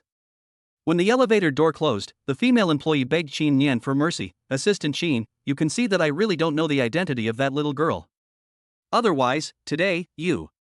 Qin Yan, who is not given to smiling, is rude, but he really doesn't want to hear the female employee's sophistry, and directly interrupts the other party, saying, go to the finance department to receive compensation of 3 months' salary. In other words, you are fired. If you can get compensation of 3 months' salary, don't make a scene, weigh the consequences for yourself. After Qin Yan left, the employees in the lobby also started talking. What bad manners! It was just a child playing around, but did she have to kick him? She deserved to be fired. Yes, but when did General Manager Lu have a daughter? I haven't heard that Lu got married. This little girl might be his adopted daughter. I'm not really interested in General Manager Lu's gossip. I think the little girl is so cute, with her rosy cheeks. I really want to pinch her. Yes, I smile when I see her smile. And it makes me feel sad when I see her cry. Me too. The female employee who had just been fired glared at the people who were talking about her without any reservations in front of her, and walked straight past them. She looked hideous. What a bad taste in aesthetics. The female employee instantly caused public outrage. At this time, Xiao Nuonyuo, who had been carried into the elevator by Lu Yuchen, cried less and less, and finally sniffled. Daddy, that sister is so mean, I don't like her. Xiao Nuonyuo had tears in the corners of her eyes, so pitiful. Chapter 26, An unwise person is looking for trouble. Lu Yuchen tenderly wiped Xiao Nuonyuo's face, not at all disgusted by the snot. Well, you won't be able to see her anymore. Lu Yuchen led Xiao Nuonyuo into the office, and Qin Yan quickly brought some snacks that the child liked to eat. Because they hadn't prepared them, they were all bought at the supermarket on a temporary basis. Lu Yuchen gave Qin Yan an unsatisfied look, and Qin Yan immediately respectfully said, Mr. Lu, I have already asked the chef to come over and personally prepare it for the young lady in a moment. Well, go downstairs, Lu Yuchen commanded, and then called out to Qin Yan again, postpone the morning meeting. Xiao Nuonyuo was scared to tears as soon as she arrived at the company, and he had to stay with her. Xiao Nunu's little hands picked through the snacks Qin Yan had brought, and finally she took a box of bear-shaped biscuits. But she couldn't open the box, so after a long time she asked Lu Yuchen for help. Daddy, help me open it. Lu Yuchen took the biscuit box and helped Xiao Nunu open it. Xiao Nunu took a bear-shaped biscuit and fed it into her mouth. It was so delicious, she made a clicking sound with her teeth. Okay, Mr. Lu. Qin Yan was full of envy. After Qin Yan left, Xiao Nunu took another box of yogurt. Daddy, help me open it. Lu Yuchen was not at all impatient. He opened the yogurt for Xiao Nunu and even gave her a tissue to wipe the crumbs of cookie from the corners of her mouth. Daddy, there are fish there. Xiao Nunu slipped out of Lu Yuchen's arms and trotted over to the fish tank. She looked at the little goldfish swimming around in front of her and her mouth opened wide. Wow, there are so many fish.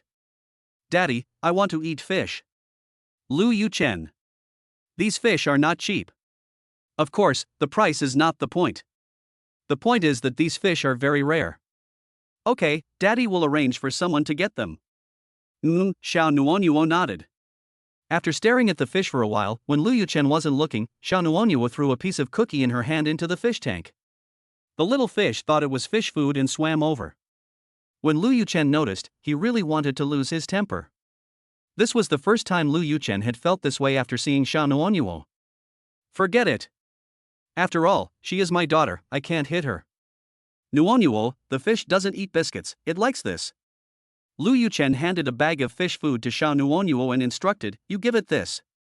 Okay. Xiao Nuonyuo obediently put down the biscuit and then took the fish food to feed the fish. The fish was very happy, and so was little Luo, who fed it carefully. At this time, Lu Yuchen answered a phone call. When he returned after finishing the call, little Luo had already fed the fish all the remaining fish food. Luo was a little girl who was born in 2012. Luo was a little girl who was born in 2012.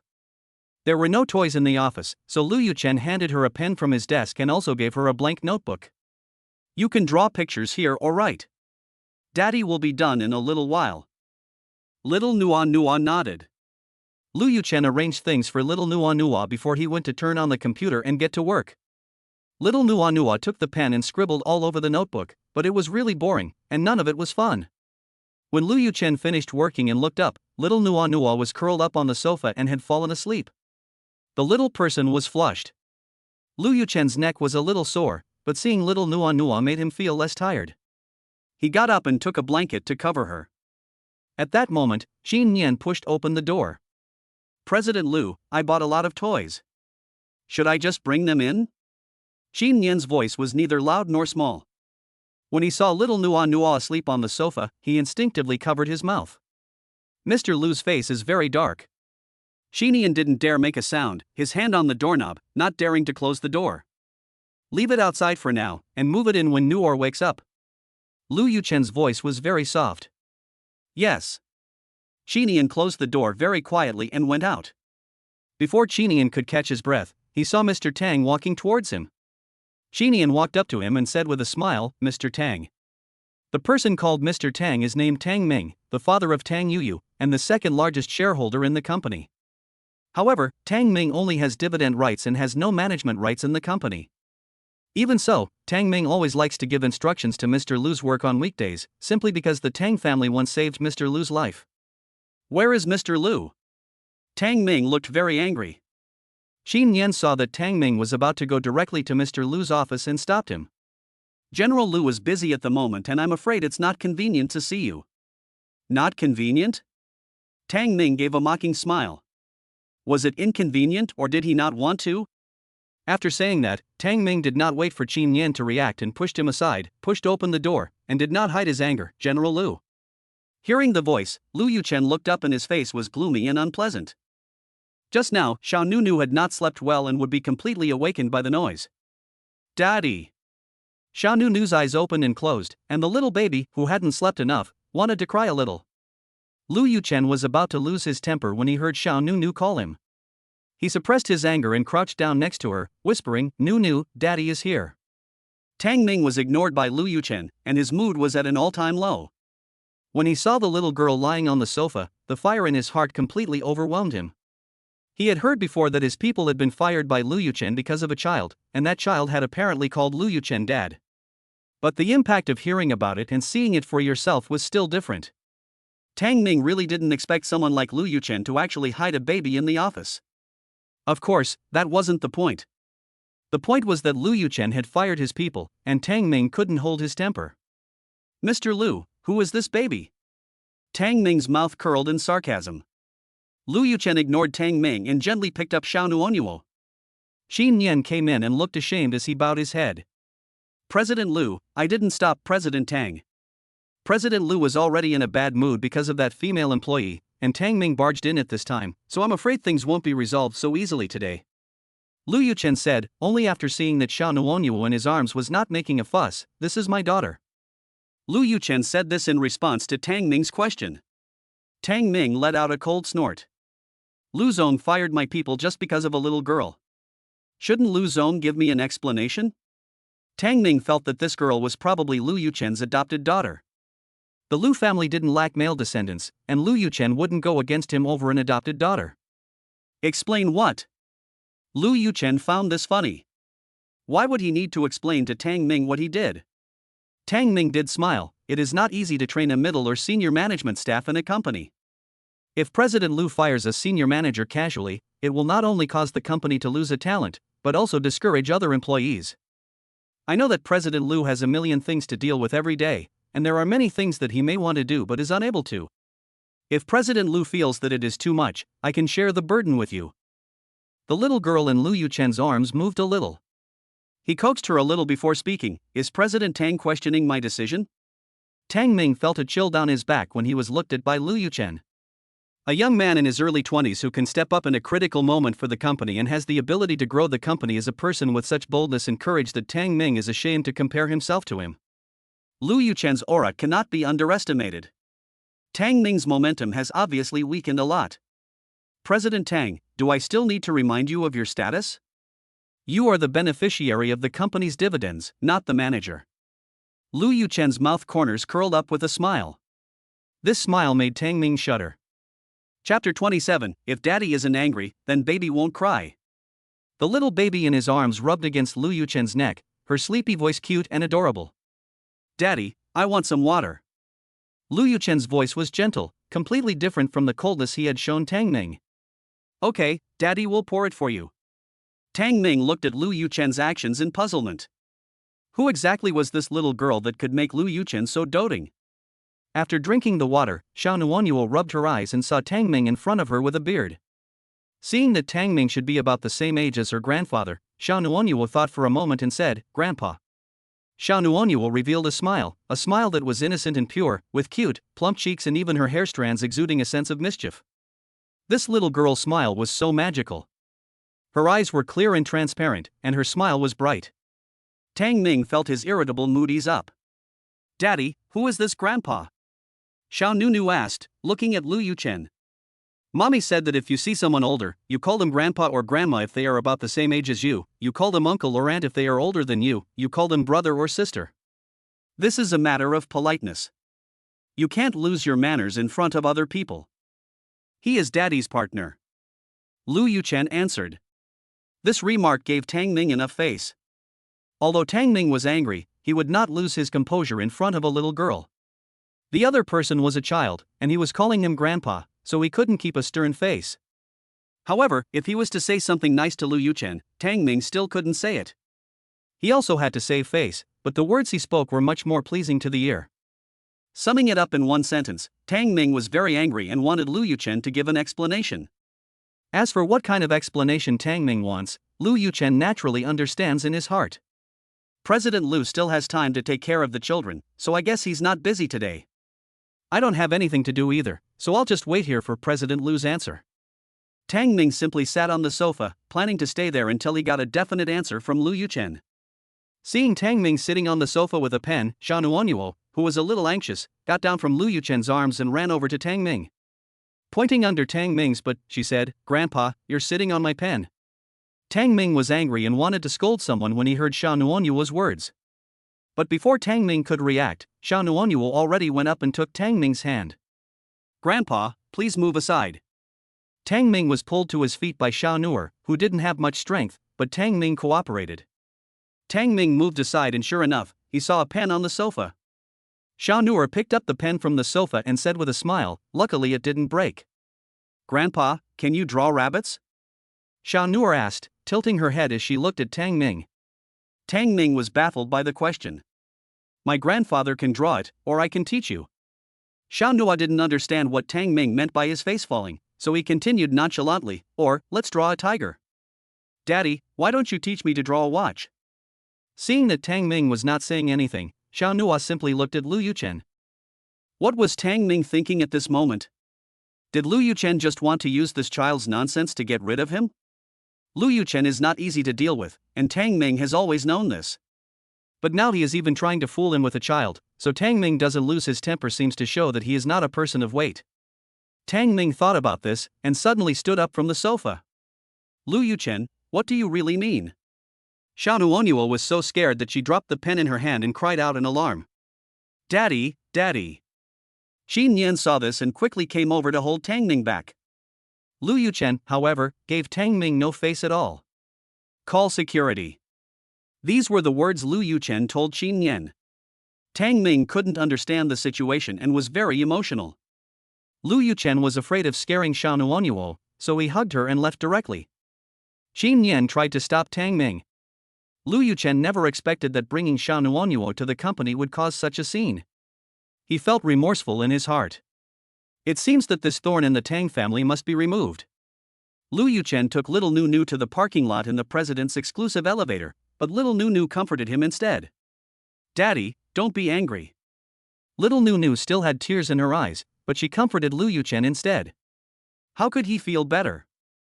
Lu Yuchen now had only one thought: in the future, he would doubly spoil his little princess and repay all the love he had previously owed Nunu. Daddy's not angry, and Nunu's not crying. Lu Yuchen used his big hand to help little Nunu wipe away her tears, but his own eyes were red with emotion. Little Nunu took advantage of the situation and sat on Lu Yuchen's lap, saying, "Daddy, Nunu's hungry." Lu Yuchen put his arm around Nunu and asked her, "What do you want to eat?" "Meat," Nunu said, blushing a little. Lu Yuchen hugged Nunu and asked, "What kind of meat?" Nunu was a little embarrassed and hid in Lu Yuchen's arms. "Okay, Daddy will take you to eat meat." Lu Yuchen was originally very angry about Tang Ming's incident, but seeing such a soft and cute little girl, it seemed that Tang Ming's incident was not a big deal. Children's diet is the most important thing to pay attention to, and it needs to be nutritionally balanced. Lu Yuchen did not take little Nuonyuo to eat big fish and prawns, but instead took her to a private custom restaurant. The car stopped in front of the restaurant, and Lu Yuchen got off the car with Nuonyuo in his arms. Little Nuonyuo was completely like a pendant on Lu Yuchen's body, her little hands wrapped around his neck as she looked ahead. One was tall and handsome, the other soft and cute, and the sight of the father and daughter was quite a sight. A pair of parents brought their triplet boys here for dinner, and the family was quite happy. But when the parents saw the little baby suddenly appear, they exchanged meaningful glances, as if to say, "Look how pretty that little girl is." One of the triplets even pointed over there and said, "Mommy, look. Wow, that little girl is so pretty. Mommy, you have to give me a little sister too." The father, feeling the pressure, took a sip of his drink and said testily, "Forget about a little sister. If you end up with 3 little brothers, do you even want to keep your toys?" One of the little boys sheepishly said, "Then I don't want a little sister. Of course toys are more important. Dad, I'll let my sister play with my toys." "Dad, then we won't have any brothers, just sisters." The father is at a loss for words. If the child could choose the gender, he definitely wouldn't want 3 boys, he would definitely want 3 girls. The mother gloats. Lu Yuchen is holding little Nunu as he passes by the door to the private room. 3 little heads peek out to look, and little Nunu smiles down at them. "Daddy, there are 3 brothers over there." Little Nono happily greeted the triplets. The triplets were overjoyed. Suddenly, little Nono whispered in Lu Yuchen's ear, "Daddy, I need to poop." Chapter 28, Meeting a Pretty Sister. Lu Yuchen looked embarrassed. He didn't mind taking Xiao Nuonyuo to the bathroom, but since she was already 3.5 years old, it was probably inappropriate to take her to the men's bathroom, and it was inconvenient for him to take her to the women's bathroom. Just as Lu Yuchen was at a loss, the waiter was quite enthusiastic. Lu Yuchen often came here to eat, but he was not at ease leaving Xiao Nuonyuo with the waiter.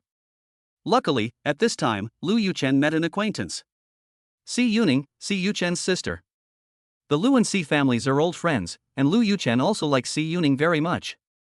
Si Yuning was dining here with her parents, and she never expected to meet Lu Yuchen. Uncle. Si Yuning is already a 13-year-old girl, and she is tall and graceful. "Shanyan, why are you here?" "I'm here with my parents." "Uncle, this little girl must be your daughter, right?"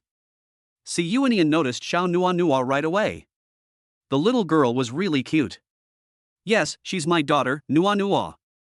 "Nuanua, call her sister." After hearing her father's introduction, Xiao Nuanua sweetly said hello. Si Yuanian smiled and greeted Xiao Nuanua, "Hello, Xiao Nuanua. I just heard that you want to go to the bathroom. Do you want your sister to take you there?" Little Nuanua looked at Baba. "Would it be a bother to you?" Lu Yuchen was grateful. Si Yunan smiled and said, "No, I was just going to the bathroom anyway."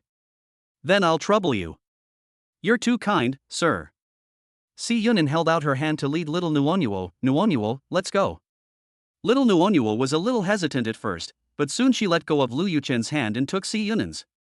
Lu Yuchen waited in place, and in a short while Si Yuanian returned with Xiao Nuar. Xiao Nuar ran happily up to Lu Yuchen. Daddy, after dinner, can I go play with Nian Niang? Xiao Nuar blinked her big eyes, her long eyelashes fluttering. Lu Yuchen couldn't bring himself to say no. Okay, but only after dinner. Xiao Nuar obediently agreed. Si Yuning came over and spoke to Xiao Nuanua with a slight bend of the waist. Nuanua, call me after you have eaten. Okay, sister. Xiao Nuanua was so well behaved. Then Si Yuning politely said goodbye to Lu Yuchen. Uncle, I'll leave first, and after Nuanua has dinner, remember to call me.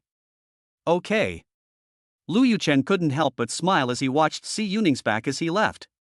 I guess this little girl doesn't want to be nagged by her parents, so she's looking for an excuse to leave.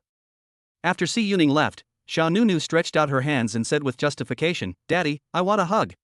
Lu Yuchen lowered his head and scooped Xiao Nunu into his arms with one hand, while Xiao Nunu wrapped her little hands around Lu Yuchen's neck.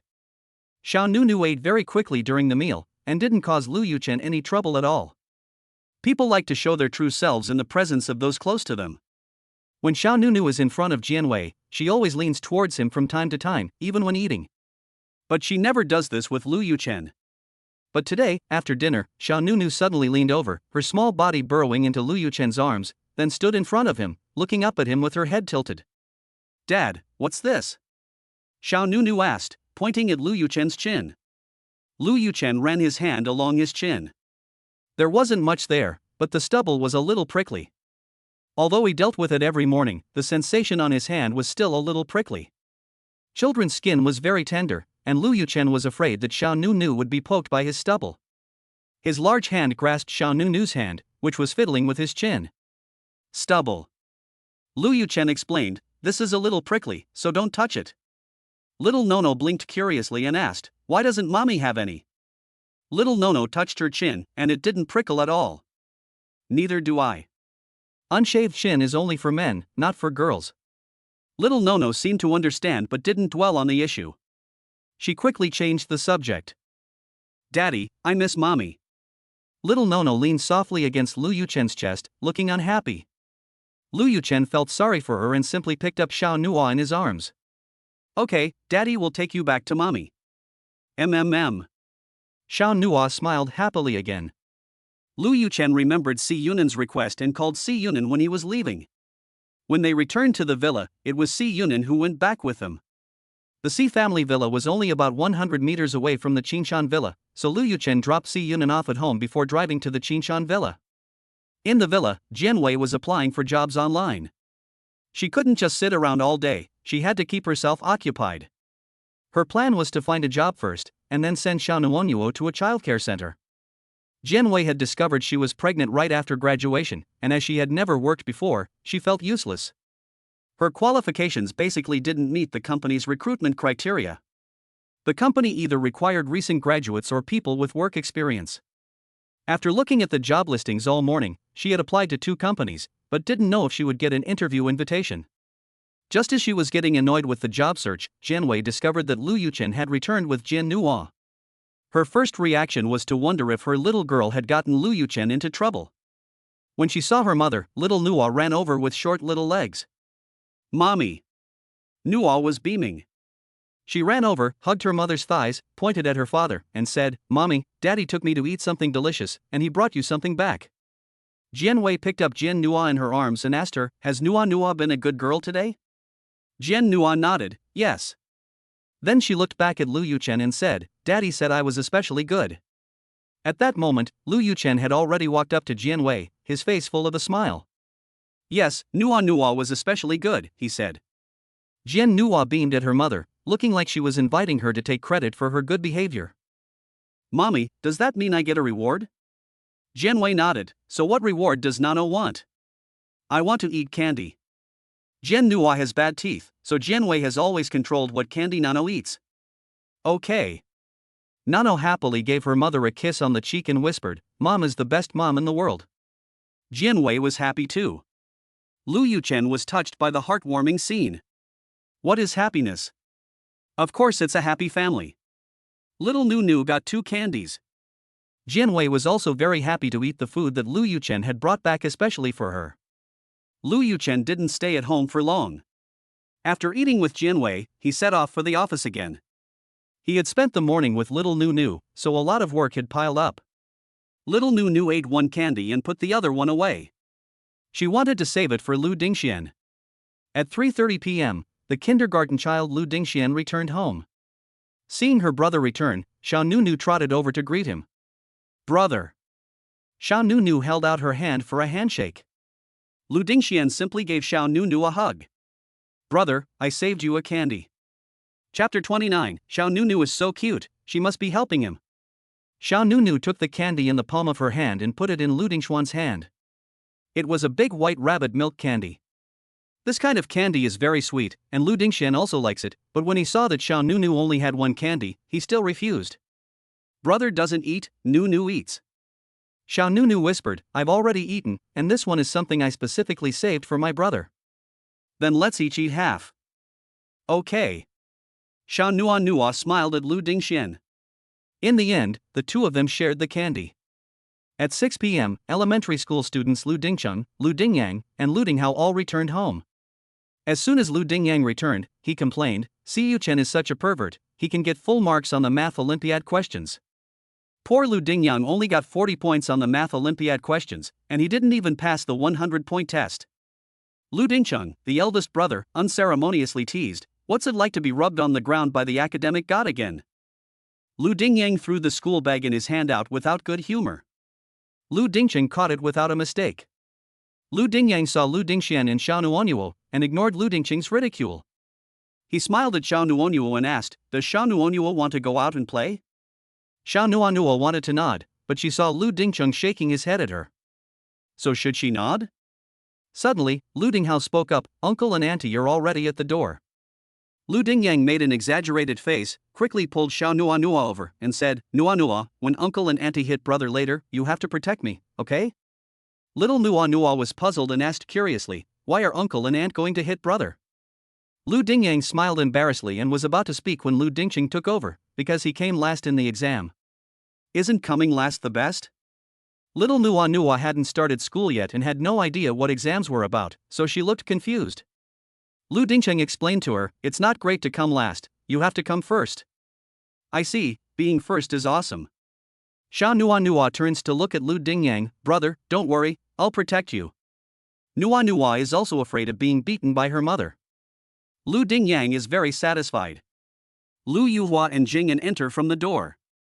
They are both very tired after working for several days in a row, but they both have smiles on their faces when they see that the children are all in the living room. Lu Dingcheng is naughty, but in front of his parents, he is also as well behaved as a little chicken. Lu Dingyang is a bit evasive at the moment, and Quiet calls out to him. "Dingyang, what are you hiding? Did you get into trouble at school?" Quiet speaks very gently. But Lu Dingyang is very afraid. Because Lu Yuhua and Quiet work a lot and rarely supervise the children, they are both strict parents. "No, how could I get into trouble?" Lu Dingyang denies it. If he wants to get into trouble, he can't compare to his eldest brother, Lu Dingcheng. Quiet looked at Lu Dingcheng again and asked, "What about you?" Lu Dingcheng took out a test paper from his school bag and placed it on the table. He said with a proud face, "I got 90 marks in the mathematics competition this time." "Really?" Quiet was a little disbelieving, but looking at the 90 marks on the test paper, there was no way it could be fake. "Not bad, keep up the good work." "Dingyang, how many marks did you get?" Lu Dingyang knew he would get blamed for something, but before he could say anything, Xiao Nu came to his rescue. "Auntie, my brother got the lowest score." Xiao Nu ran over and hugged Quiet's thighs. Xiao Nu doesn't seem to want to help much. Quiet looked suspiciously at Xiao Nu. Although she was very angry with Lu Dingyang's results, she still couldn't get angry with Xiao Nu. "Auntie, don't hit my brother." Xiao Nu looked at Lu Dingyang sympathetically. Lu Dingyang was deeply moved. This little sister is so nice. Mom likes little Nuonuo so much, she should spare him for little Nuonuo's sake. He just misunderstood little Nuonuo, how could little Nuonuo harm him? "Auntie, brother said that next time he will definitely come back with the top score in the class," added little Nuonuo. Lu Dingyang almost fell over as he nearly lost his balance.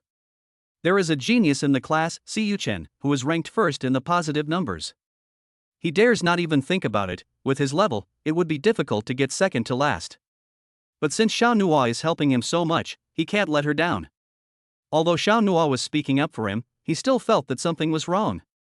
Just as Lu Dingyang was thinking, he suddenly felt a cold breeze blow past, and the heat of the May Day disappeared. I'll get second place in the math exam. Lu Dingyang's voice was so low that even he could hardly hear it. But Quiet heard it. Okay, I'll take this beating as a warning. If I don't get second place in the next exam, we'll fight again. Quiet smiled gently. But Lu Dingyang felt cold sweat break out on his back. I'll definitely get second place in the math exam. Lu Dingyang looked up, his attitude resolute. I can't let Xiao Nu down after all she's done for me. Xiao Nu giggled, released the hand holding Quiet's thigh, and clapped her hands, saying, Auntie is so nice. Quiet petted Xiao Nu's cheek with a look of adoration. Lu Dingyang looked at Xiao Nu, and tears were rolling in his eyes. He wants to hire a tutor. He wants to work hard. He wants to get closer to the academic god, Yuchen. Wait, why does he want to get closer to Yuchen? Wouldn't that make him look bad? Quietly, he shifted his gaze to Lu Dingcheng, who straightened his back and showed no fear. Lu Yuhua gave a kind smile and said, No, your uncle has brought you a present. Wow! What present did you bring me, uncle? Little Nono jumped in front of Lu Yuhua and looked at the wrapped gift he took out with surprise. A hairpin. Girls should wear pretty things. Of course, this hairpin was no ordinary hairpin. It was studded with diamonds and was worth more than 1,000,000 yuan. Little Nua didn't know about this. She just knew that the hairpin was very pretty, sparkling like little stars in the sky. It's so pretty, thank you, uncle. Quiet helped little Nua put the hairpin on. The other boys all got the same gift. Lu Dingyang looked at the watch in his hand and couldn't muster any interest. It was always a watch, and it was already completely unoriginal. Usually Lu Dingyang can still prance around a bit, but today he didn't dare to let out a fart. Lu Dingcheng took advantage of his exam results to complain a bit. Mom, can you please get a different gift next time? I want a model airplane. Quietly smiled and said, I'll wait until you get first place. Lu Dingcheng didn't say anything else. The only person in the Lu family who could demand a gift based on his grades was Lu Dinghao, but Lu Dinghao never asked for anything.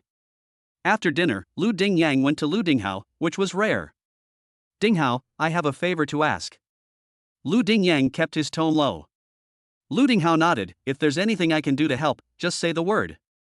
Lu Dingyang cleared his throat before saying, I want you to help me find a tutor. Lu Dinghao looked at Lu Dingyang suspiciously and asked with a serious expression, which subject do you want a tutor for? Chapter 30, Xiao Nu must have done it on purpose. Math. Lu Dingyang paused, then corrected himself, please hire an all-rounder, preferably one who is good at everything. He couldn't lose face, and he couldn't let Xiao Nu's help go to waste. He had to be self-reliant and rise up. Okay, do you have any requirements regarding the gender of the tutor? A female tutor would be best. A male tutor would probably be too strict, and a female tutor would be better. Okay, I'll keep that in mind. Thanks, little brother. I'll buy you a drumstick when this is all over. Lu Dingyang came out of Lu Dinghao's room and happened to run into Xiao Nuonyuo. Xiao Nuonyuo tilted her head and asked, what are you doing, sneaking around like that? Lu Dingyang felt a pain in the back of his neck. Does this mouth of Xiao Nua have a curse on it? When he came out, he secretly took one of Lu Dinghao's limited edition Ultraman figures. If Lu Dinghao knew, he would definitely be in trouble. No, I didn't do anything. Lu Dingyang touched the Ultraman figure hidden in his pocket, and he was too guilty to look Xiao Nua in the eyes. Oh, then what's in your pocket? Xiao Nua was curious, and her eyes were fixed on Lu Dingyang's pocket. Lu Dingyang quickly covered Xiao Nua's mouth and whispered, nothing, Nua, do you want a snack? I have a lot of them, I'll get you some. Okay. Xiao Nua happily narrowed her eyes. Lu Dingyang tricked Xiao Nua into going to his room. While looking for snacks for Xiao Nua, the door was knocked on. Second brother. It's Lu Dinghao. That brat Lu Dinghao wouldn't have found out that he took his Ultraman, would he? In a panic, Lu Dingyang put the Ultraman he took from Lu Dinghao in the snack bag for Xiao Nua. Lu Dingyang went over to open the door and smiled at Lu Dinghao at the door. Dinghao, what's up? The tutor has been found, someone you know. Someone I know? Who? Lu Dingyang's hands were shaking a little. When you've done something wrong, you're afraid of the knock at the door even in the daytime. Sister Yunyan. It's very good, thank you. Si Yunyan is also a good student, and Lu Dingyang doesn't dislike her. You're welcome. Lu Dinghao turned to leave when suddenly Xiao Nunu ran up to him. Brother, you're Ultraman. Xiao Nunu held up Ultraman in her small hands, which Ding Yang had put there. At this moment, Lu Dingyang felt an urge to punch Xiao Nunu. But the next second was picked up by your brother Ding Yang at the door of your room. Lu Dingyang was moved to tears. Xiao Nuar still loves him. He almost wrongly accused Xiao Nuar of being kind. Xiao Nuar is so cute, how could she have that much thoughtfulness? But this could not change the cold gaze from Lu Dinghao as he looked over. Brother, can I play with it for a bit? Xiao Nuar pleaded with a face full of pleading. Sure. Lu Dinghao shifted his eyes away from Lu Dingyang with disgust, and when he looked at Xiao Nuano again, he was full of affection. Lu Dingyang's jaw dropped in shock. Lu Dinghao was actually willing to let his beloved Ultraman toy be played with by Xiao Nuano? No brothers had ever received such treatment. Thank you, brother. After Lu Dinghao left, Xiao Nuano handed the Ultraman in his hand to Lu Dingyang. Brother, you play with it. Lu Dingyang looked at Xiao Nua suspiciously, then smiled. Nua Nua, you are so cute. Xiao Nua smiled, a beautiful smile. Nua Nua, from now on, I will treat you even better. Lu Dingyang put away his joking smile and said very seriously. MMM. Little Nua Nua was busy every day, and she was never lonely. This was different from when she was in the countryside. Back then, she was always alone because her family didn't have any children. But when she came to the Lu family, she had 5 brothers, and each one of them was very kind to her. Little Nua Nua felt like she was having a very happy life every day. So, even when she slept, she was smiling. Lu Yuchen looked at the sleeping little Nua Nua and stared. Nua Nua, Daddy loves you. Little Nua Nua rolled over. Lu Yuchen was about to get up to do something else when Jianwei walked in. Asleep? Jianwei's voice was very low, afraid of waking up Xiao Nuonuo. Lu Yuchen nodded, asleep. Jianwei wanted to tidy up the clothes by the bed, but Lu Yuchen suddenly hugged her. Jianwei, I want to. Jianwei's heart skipped a beat. In this moment, her mind was confused, but her body missed him more than her mind, so this time she took the initiative to kiss Lu Yuchen. Lu Yuchen's words came to a sudden halt. Jianwei's kiss was like a clear spring, slowly flowing into his heart and warming it. Yuchen, I got a job. Jianwei panted, her heart beating fast. But this feeling was really good. What kind of job? A tutor. Jianwei studied architecture in college, and her grades were not bad. She also had some talent, and her college teachers used to think that she would become a rising star in the architecture world. Unfortunately, after graduating from Jianwei University, she found out she was pregnant, and in the past few years, she has been at home raising her child, so she has not been able to use what she learned in college. But Jianwei does not regret it.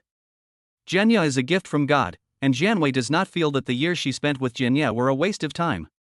On the contrary, she feels that such a sacrifice is worthwhile. A child only grows up once, but her future still has countless possibilities. If there is anything to regret, Jianwei's only regret is that in the past few years, Jianya has not felt any fatherly love. Fortunately, this regret can finally be made up for now. It's not too late. Lu Yuchen lifted Jianwei's hair behind her ears with a big hand and said softly, in fact, you don't have to rush to find a job. You can take your time. At least you should find one you like. Of course, I'm not saying that the profession of a tutor is bad. I just think that you might be more suitable for something else, such as working in a design institute. If Jianwei wants to work in a design institute, Lu Yuchen can definitely arrange it. If Jianwei doesn't like the work atmosphere at the design institute, he can also arrange for Jianwei to work for a company that designs to the construction industry. Jianwei's hand is on Lu Yuchen's mouth. I know you are doing this for my own good, but Yuchen, I have never worked before, and the only social experience I have is an internship. I don't dislike construction engineering, I just need to give myself a period of transition. In other words, I need to find confidence first. Jianwei is particularly serious. If I need help, I will talk to you first. Lu Yuchen understood Jianwei, and at this moment he felt a little ashamed, and even more distressed for this sensible person. It was all his fault that Jianwei had been delayed. Okay, I respect your opinion, but you have to promise me that you won't push yourself. I'll take care of everything. Understood. After confiding in Lu Yuchen, Jianwei also felt a sense of relief. While the two of them were whispering, Xiao Nunu suddenly woke up. Mommy, I need to poop. With sleepy eyes, Xiao Nunu sat up, not opening her eyes, rubbing her eyes with her small hands. Jianwei pushed Lu Yuchen over to hug Jian Nu. Lu Yuchen was pushed and bumped against the side of the bed, injuring his back. He had been hoping to get close to Jianwei, but now his back was injured. Xiao Nunu must have done it on purpose.